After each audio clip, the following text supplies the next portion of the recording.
Okay.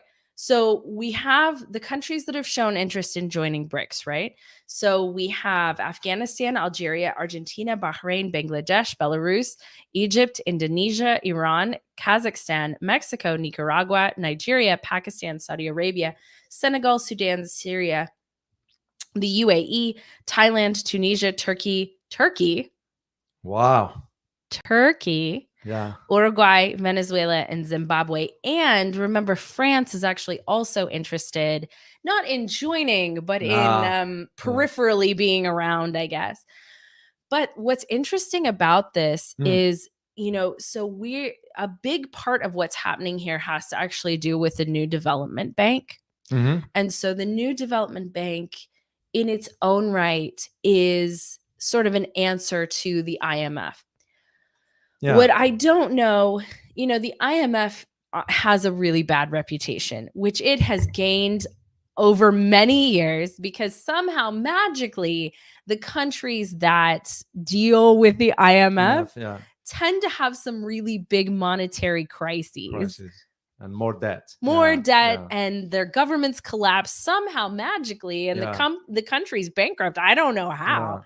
I can't imagine how that happens. And this is why some African countries and others, like for example, Argentina in this case, but just to give an example, this is why the kind of countries in Africa are realizing it's now or never. Right. So, and the reason being because a lot of us Americans do not realize or understand the dynamics of IMF and World Bank. So anytime we raise interest rate, it's going to hit them hard. Right. Because the interest on the loans that they have. This is why in Argentina's case, I was very familiar with it because I followed it through from way back in the 80s. That's when the first loan came in. And when they got the loan, they fixed whatever, but it wasn't fixed because now they only turn it around and have to pay the interest on it. Yep. So this time around, the Argentinians were against the government. Yeah. And yet, believe it or not, Argentina didn't respect the wishes of the people. They want to hit and agree to another loan. That's why they're stuck now with a $45 billion in debt. Yep. Why? Because the interest. Africans do not want to do that anymore. They've been doing it for a long time. You're absolutely right. And this is why this opportunity of the BRICS with gold, Africa, what is Africa known for? Beside oil, uranium, sort of the rare earth element, there's also gold. Yep. I mean, this brings me to talk about briefly here, not too much, but about France. Yeah. And here is why. Yeah. France just disclosed that it has so much gold in its coffers. Now, here is the question. Yeah. France does not have any gold mines in France. So where the gold came from? Where did it come from? Well, it came from Africa. Africa, mainly. Yeah. Mainly from Africa. So it becomes now the question of, with the BRICS moving into this direction, you're going to be wondering about how the global financial system it's going now to take up, as we do about face in the military. Well, and that's what's happening, right? So I have the new head of, I guess the head of the new development bank. For the BRICS. So I have actually an interview here with her talking about the intention to decrease by to de-dollarize by 30%. Wow. Yeah. And I want to say something actually very important about these countries, because the economies of these countries. So let's see. So what she says is the short-term goal is to offer 30% of NDB loans in local currencies. That would increase from its present rate of 22%. Yeah. And you know why? Why in local currencies? Because they don't have to be dealing too much with the interest. Right. No. And by the way, the name of that person is Rousseff. Yeah, I'm sorry. Yes. Dilma Rousseff. She used to be the former president of Brazil. Yep. So that is the reason why she's offering in the local currency.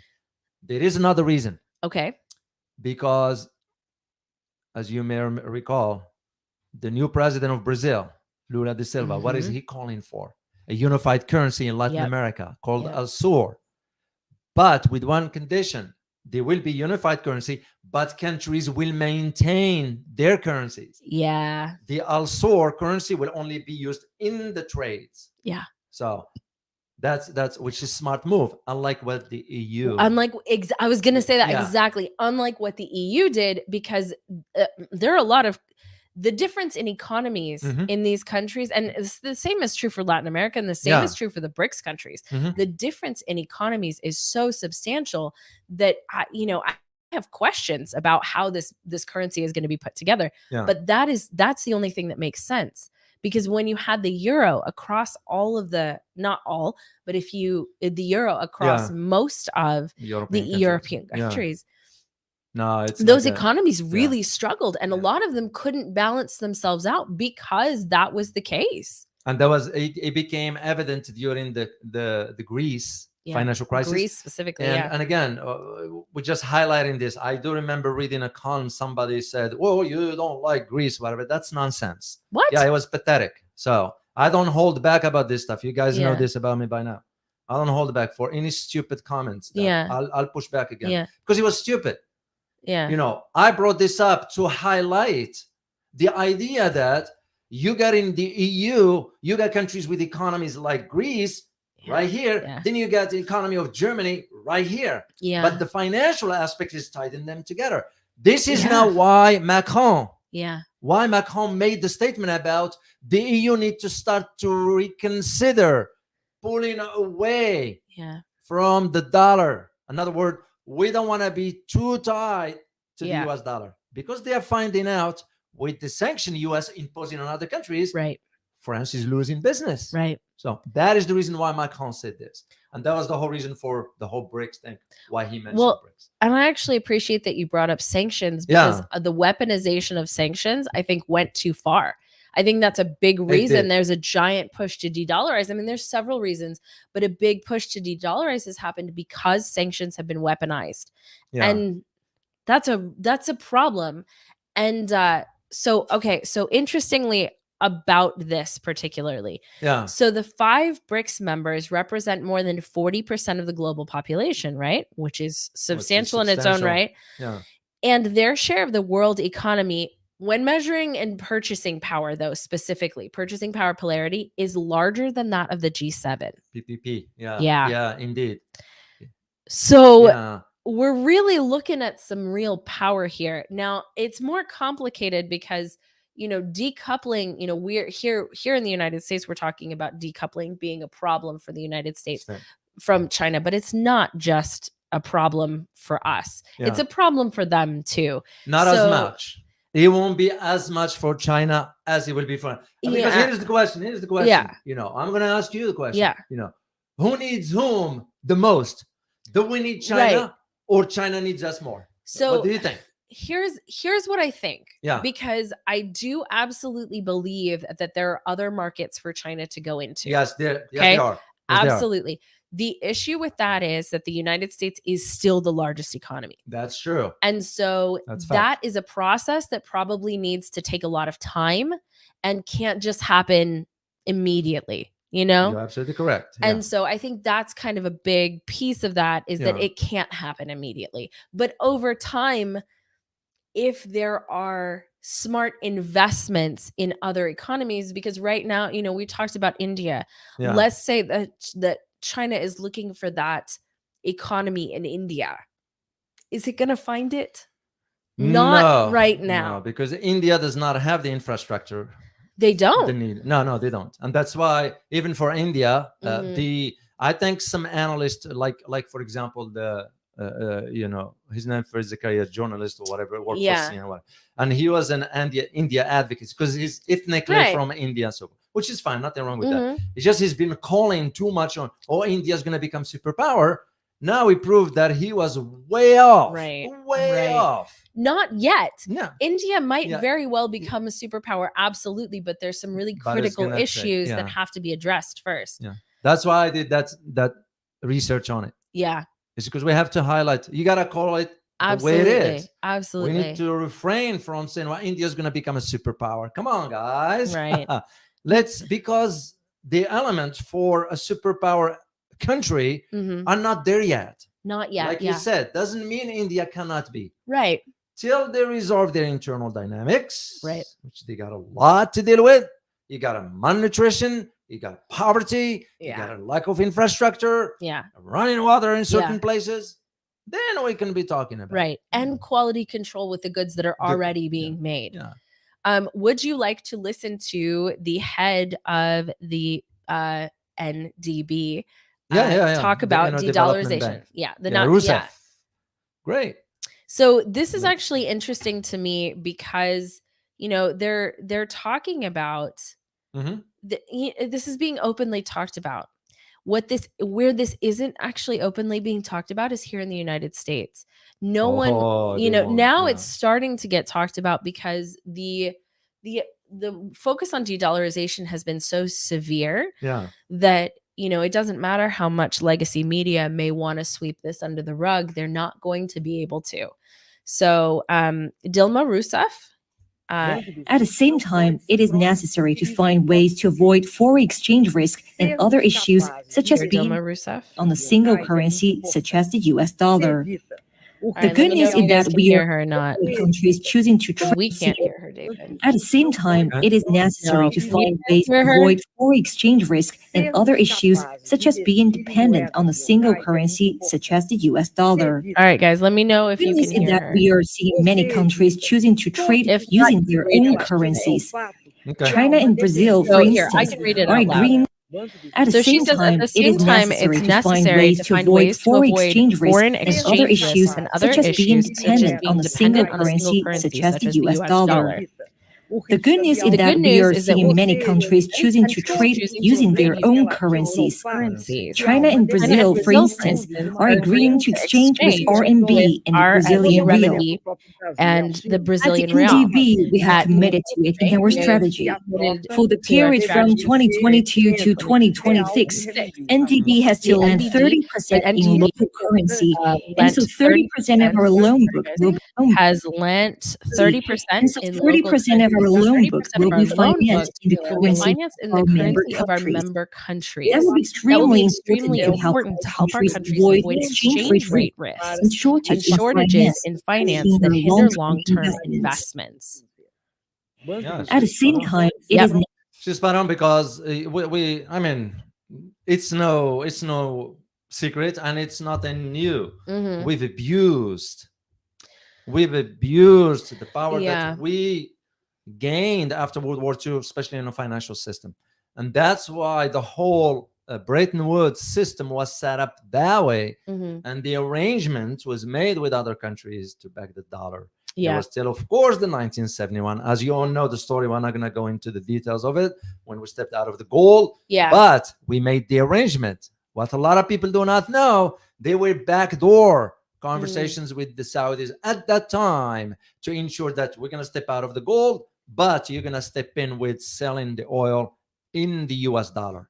And since Saudis were the head of the OPEC, not the head, but the linchpin in the OPEC, it was very, very interesting to see those dynamics. And now when you see Saudi Arabia is included among those countries, it tells you where things are headed. Hugely so.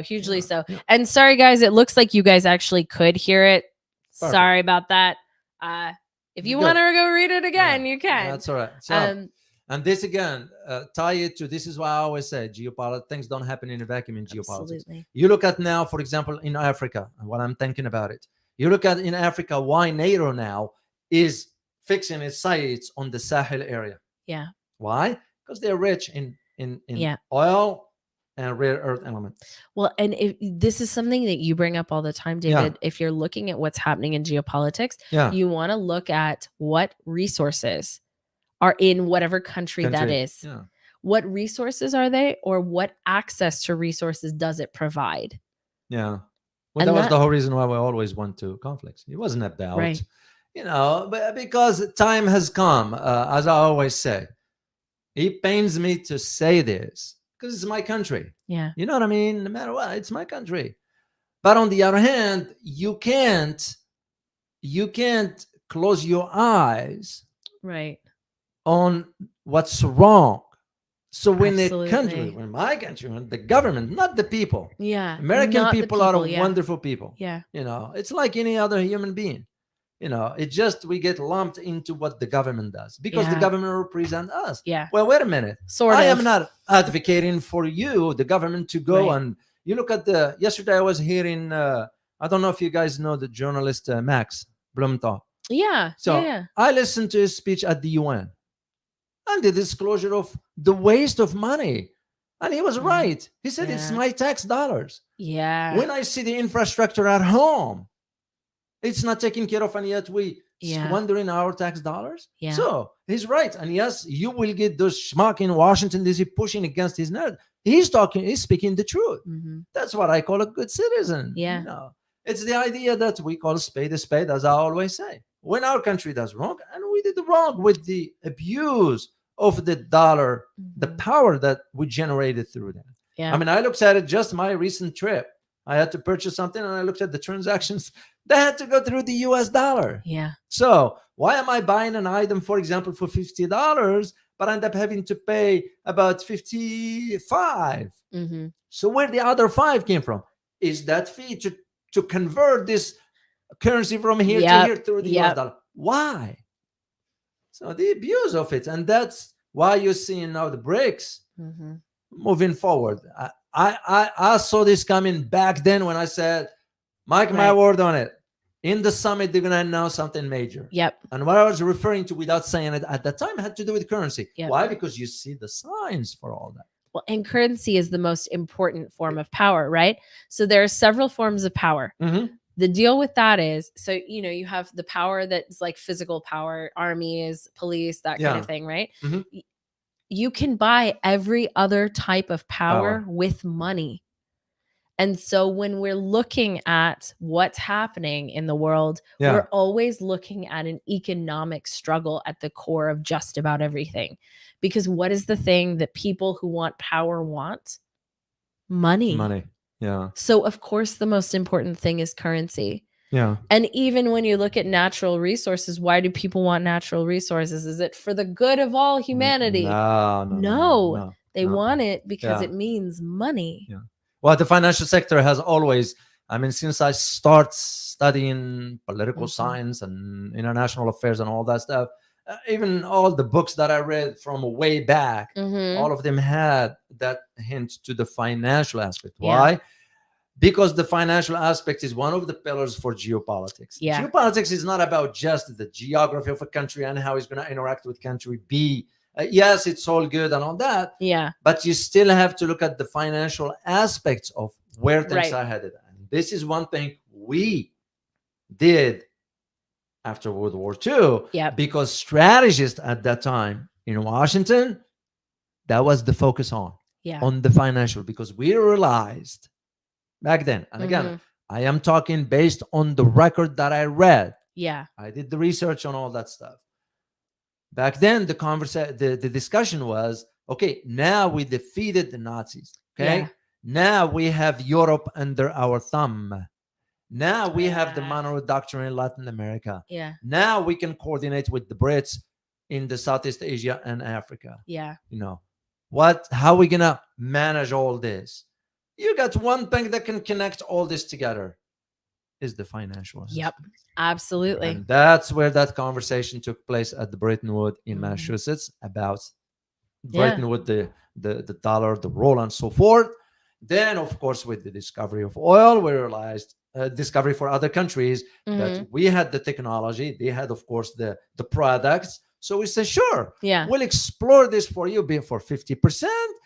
And later on, we said, sure, we'll be happy to provide updates to your refineries and all that, in one condition, that you sell the oil on the international market using the dollar. So I believe this Ukraine conflict precipitated now the shift, and the dollar is going to get hit. I mean, for Janet Yellen to say the de-dollarization process is going faster. And it really is.